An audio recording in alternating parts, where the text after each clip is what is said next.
नमस्कार, आप देख रहे हैं सिटी सेंटर शो। मुंबई में उद्धव ठाकरे की आवास मातोश्री से मैं हूं पूजा भारद्वाज और शो की शुरुआत कर रहे हैं महाराष्ट्र के सत्ता संघर्ष पर आई बड़ी खबर के साथ। उद्धव ठाकरे को सुप्रीम कोर्ट से झटका लगा है। उद्धव ठाकरे की एक भूल की वजह से अगर उन्होंने इस्तीफा नहीं दिया होता, फ्लोर टेस्ट का सामना किया होता, तो कोर्ट द्वारा उनकी सरकार को बहाल किया जा सकता था। सुप्रीम कोर्ट की ये विशेष टिप्पणी आज आई है। तो किस तरह से उद्धव ठाकरे की एक चूक महाराष्ट्र में शिंदे सरकार को बचा गई, दिखाते हैं आपको दिल्ली से आशीष भार्गव और मुंबई से सुनील सिंह की इस रिपोर्ट में। बच गई महाराष्ट्र की शिंदे सरकार। बजे ढोल, पटाखे फूटे, मिठाइयां बटी।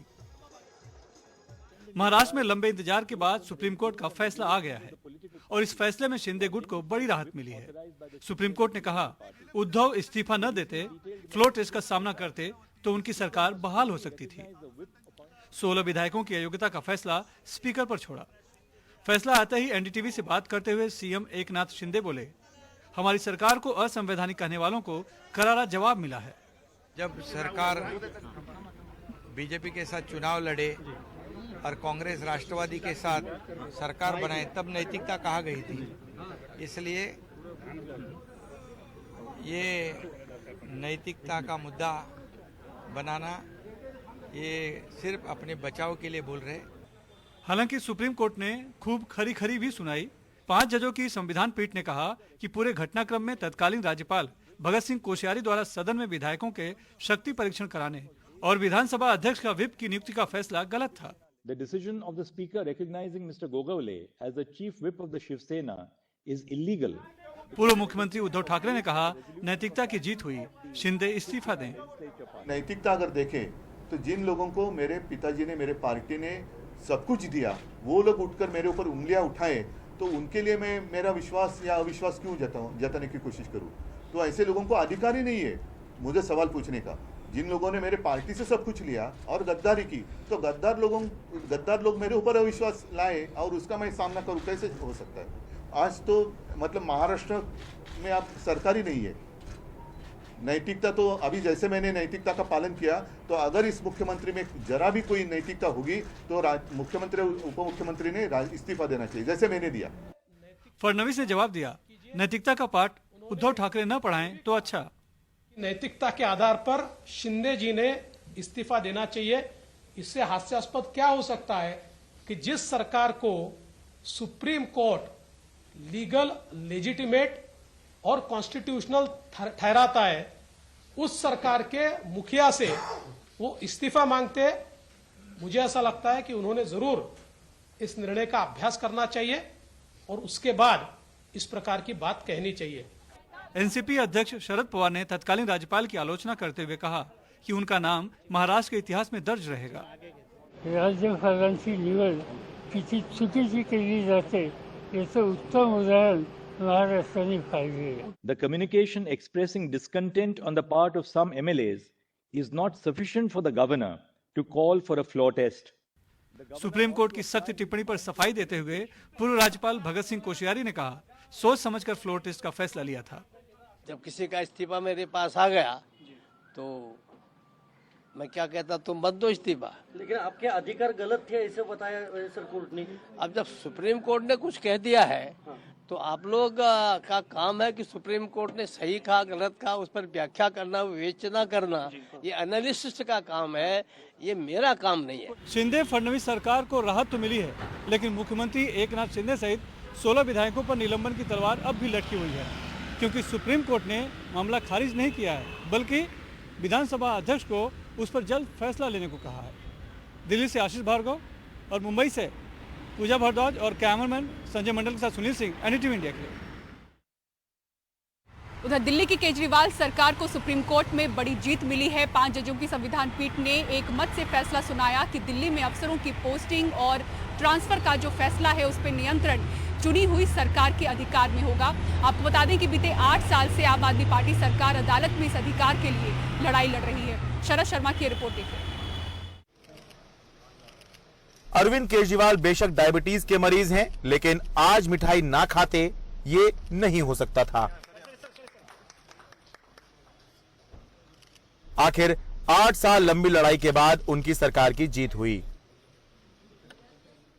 सुप्रीम कोर्ट के 5 जजों की संवैधानिक पीठ ने एक राय में कहा कि दिल्ली में अफसरों की ट्रांसफर पोस्टिंग और उन पर पूरी तरह से नियंत्रण केंद्र सरकार या एलजी का नहीं बल्कि दिल्ली की चुनी हुई सरकार का होगा। सुप्रीम कोर्ट ने अपने ऐतिहासिक फैसले में कहा, अगर चुनी हुई सरकार अधिकारियों को नियंत्रित नहीं कर सकती तो वो लोगों के लिए सामूहिक दायित्व का निर्वाह कैसे करेगी। चुनी हुई सरकार में उसी के पास प्रशासनिक व्यवस्था होनी चाहिए। अगर चुनी हुई सरकार के पास ये अधिकार नहीं रहता है तो फिर जवाबदेही की ट्रिपल चेन पूरी नहीं होती। अफसरों की सेवाओं पर दिल्ली सरकार के पास भी दूसरे राज्यों की तरह अधिकार हैं। सुप्रीम कोर्ट ने अपने आदेश में एक बार फिर साफ कर दिया कि दिल्ली में केवल जमीन, लॉ एंड ऑर्डर और पुलिस केंद्र सरकार का अधिकार क्षेत्र है। बाकी सब विषयों पर उपराज्यपाल दिल्ली की चुनी हुई सरकार की सलाह मानने के लिए बाध्य हैं। आज हम सुप्रीम कोर्ट के जस्टिस चंद्रचूड़ के जो और चारों जजेस हैं उस बेंच में, संविधान पीठ में, उन सब के तहे दिल से शुक्रिया अदा करते हैं कि उन्होंने हमारे साथ न्याय किया। मैं दिल्ली की जनता को केवल बधाई देना चाहता हूं और उनका शुक्रिया करना चाहता हूं कि जो इतना लंबा संघर्ष था, उस संघर्ष में दिल्ली की जनता ने मेरा साथ दिया। दिल्ली की जनता के साथ के बिना मैं कुछ नहीं कर सकता था। आज जो ये इतनी बड़ी जीत हुई है, ये उन्हीं के आशीर्वाद, दिल्ली की जनता के आशीर्वाद और उनके साथ का, उनके सहयोग का नतीजा है। कदम कदम पे उन्होंने मेरा साथ दिया दिल्ली की जनता ने। मुख्यमंत्री अरविंद केजरीवाल ने साफ किया कि पिछले 1.5 साल में जिन अफसरों ने सरकारी काम रोके उन पर कार्रवाई होगी। दिल्ली विधानसभा की याचिका समिति ने पाया था कि अफसरों ने जानबूझकर मोहल्ला क्लिनिक का पैसा रोका, जिसकी वजह से स्टाफ का वेतन और दवाइयां कई महीनों तक नहीं मिले। सरकारी अस्पतालों में डेटा एंट्री ऑपरेटर के कॉन्ट्रैक्ट रिन्यू नहीं किए गए, जिसकी वजह से उनकी नौकरी भी गई और दूसरी तरफ अस्पतालों में अव्यवस्था पैदा हुई। दिल्ली जल बोर्ड का पैसा रोक दिया गया, जिसके चलते कई प्रोजेक्ट लटक गए। यही नहीं, बुजुर्गों की पेंशन भी रोक दी गई थी। तो अगले कुछ दिनों के अंदर आप देखेंगे बहुत बड़ा प्रशासनिक फेरबदल होगा। कई सारे ऑफिसर्स को, कर्मचारियों को ट्रांसफर किया जाएगा इस आधार पे कि उन्होंने अभी तक कैसा काम किया। कुछ ऐसे ऑफिसर्स हैं, कुछ ऐसे कर्मचारी हैं जिन्होंने पिछले कुछ महीनों में, 1-1.5 साल में दिल्ली की जनता के काम रोके, जल बोर्ड की पेमेंट रोक के कई जगह पानी बंद करा दिया। ऐसे कर्मचारियों को, ऑफिसर्स को चिन्हित करके उनको अपने कर्मों का फल तो भुगतना पड़ेगा। बीजेपी मुख्यमंत्री अरविंद केजरीवाल के इस बयान को लेकर निशाना साध रही है। जो निर्णय है उसका हम सम्मान करते हैं, लेकिन जो मुख्यमंत्री का अभी मैंने सुना, उनकी बातों से एक बात समझ में आती है कि जिस चीज के लिए वो छटपटा रहे थे वो उनको मिल गया। उन्होंने कहा कि बड़ी मात्रा में मैं अधिकारियों को ट्रांसफर करूंगा। इसका मतलब आप ट्रांसफर पोस्टिंग को इंडस्ट्री बनाएंगे। अब गुणवत्ता पे काम नहीं होगा, अब पर्सनल लाइकिंग डिसलाइकिंग पे काम होगा। सुप्रीम कोर्ट के इस फैसले से अब केजरीवाल सरकार कच्चे कर्मचारियों को पक्का करने, नई नियुक्तियां करने और किसी भी अधिकारी को किसी भी विभाग में लगाने और हटाने में सक्षम हो गई है। अधिकारियों को नियुक्त करने का, उनको हटाने का, उन पर कार्रवाई करने का, उनको पुरस्कृत करने का अधिकार अगर चुनी हुई सरकार के पास नहीं होगा तो चुनी हुई सरकार काम कैसे करेगी? यह दलील शुरू से आम आदमी पार्टी सरकार दे रही थी और सुनवाई के दौरान सुप्रीम कोर्ट ने भी इस दलील को अहम माना और आखिर में अपने फैसले में भी इसी को सर्वोच्च मान्यता दी कि अगर कहीं चुनी हुई सरकार है तो उसका अधिकारियों पे नियंत्रण होना ही चाहिए। दिल्ली से अपने सहयोगी आशीष भार्गव और कैमरा पर्सन कानन पात्रा के साथ मैं शरद शर्मा, एनडीटीवी इंडिया। अमृतसर के स्वर्ण मंदिर के नजदीक गुरुवार सुबह फिर से एक धमाका हुआ। एक हफ्ते में देखें तो स्वर्ण मंदिर के पास ये तीसरा धमाका था। पंजाब पुलिस ने इन धमाकों में शामिल 5 लोगों को गिरफ्तार किया है। सौरभ शुक्ला की रिपोर्ट देखिए।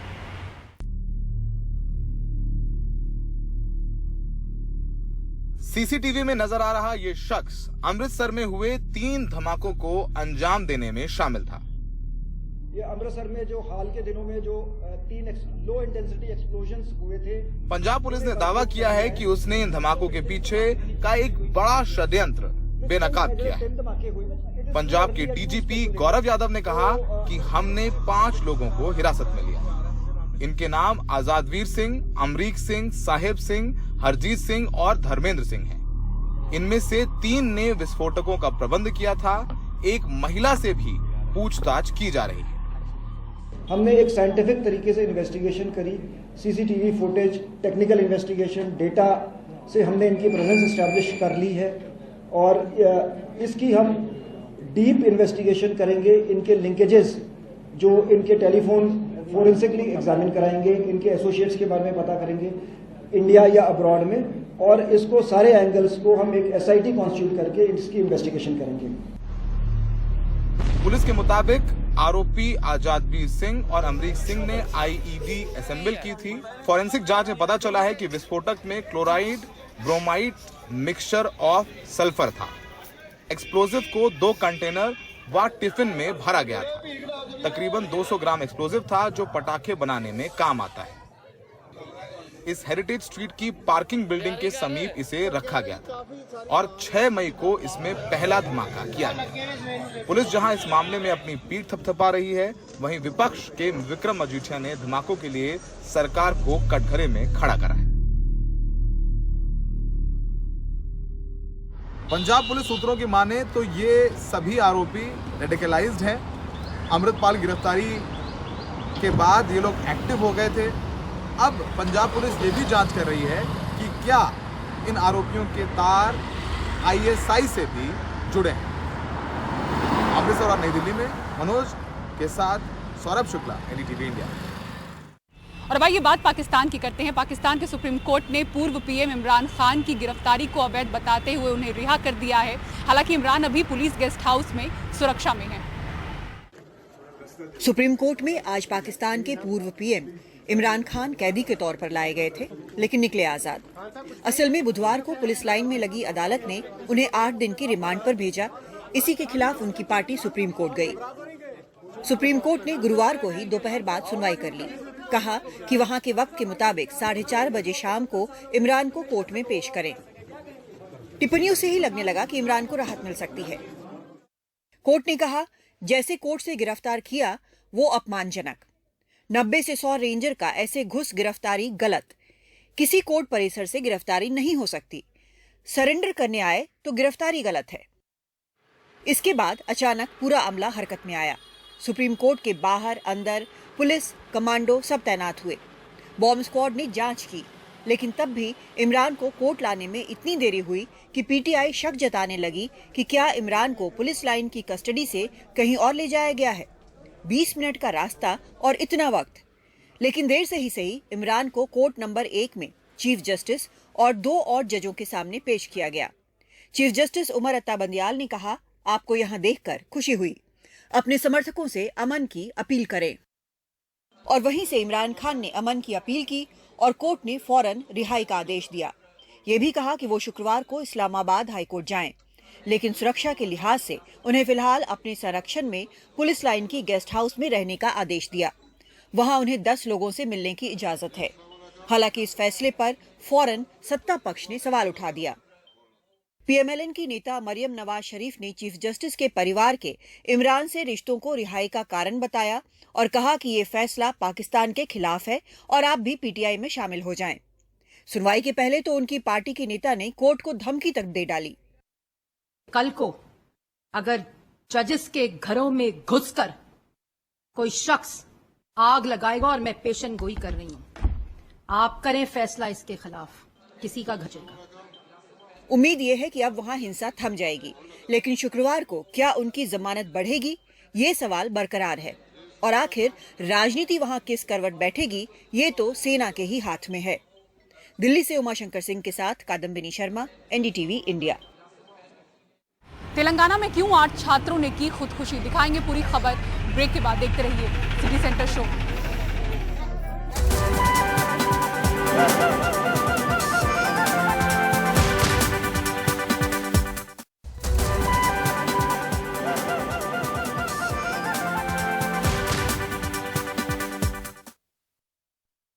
और अब दुखद खबर तेलंगाना से। इंटरमीडिएट के नतीजे आते ही 8 छात्रों ने यहां पर खुदकुशी की है। आखिर अच्छे नंबर लाने के लिए क्यों है छात्रों पर इतना दबाव? उमा सुधीर की इस रिपोर्ट में आपको दिखाते हैं।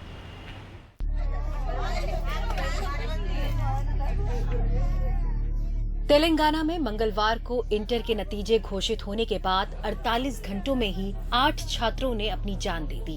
इनमें 5 लड़कियां हैं। शिक्षा मंत्री सबिता इंद्रा रेड्डी ने शिक्षकों को खत लिखकर कहा है कि वो उन छात्रों से मिलकर समझाएं बुझाएं जो परीक्षा पास नहीं कर सके हैं। चौंकाने वाली बात यह है कि परीक्षा देने वाले हर 3 छात्रों में से एक छात्र पास नहीं हो सका है। कुल 9.48 लाख बच्चों में से ये संख्या 3,55,000 बैठती है। लड़कियों के पास होने का प्रतिशत 70 है और लड़कों के पास होने का 55।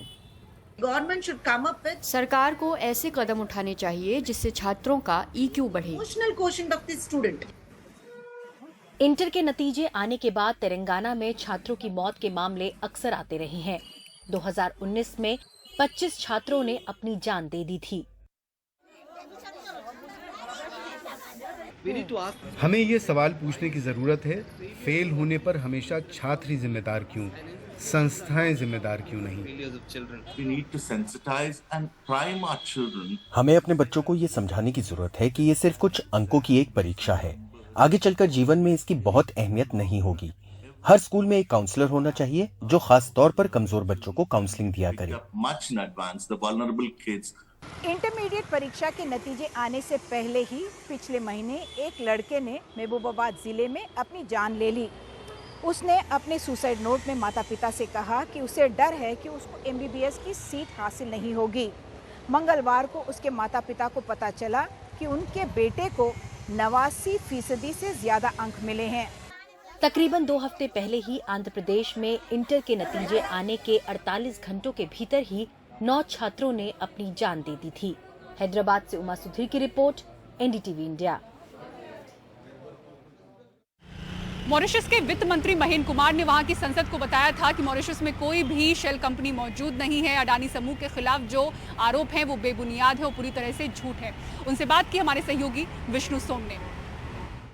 Any company, any entity in the global business sector being granted a license, they have to demonstrate that their core income generating activities is being carried out from Mauritius.